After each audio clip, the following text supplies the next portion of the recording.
যথেষ্ট ভালো ময়শ্চারাইজিং হয়েছে। এবার আগে কারেক্ট করবে কিভাবে, চোখের তলায় দাও, ওরকম ভাবে না, ফিঙ্গার এখান থেকে নয়, ফিঙ্গারটা পুরোটা এই, হ্যাঁ পুরোটা ড্যাব ড্যাব করে দাও।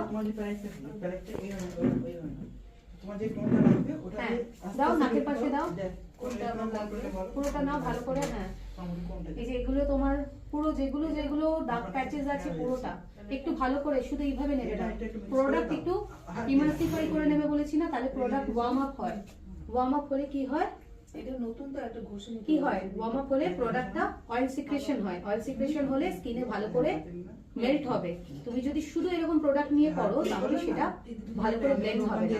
দেখো তোমার নাকের পাশে, মুখের পাশে কত ভালো করে এটা, এবার তুমি ব্লেন্ড করো, দেখো কত ভালো করে ব্লেন্ড হবে না, এই ব্লেন্ডার দিয়ে হবে না, এটা যে পারবেই না করতে গিয়ে তোমার। এ মাম্পি ব্লেন্ডার কোথায়?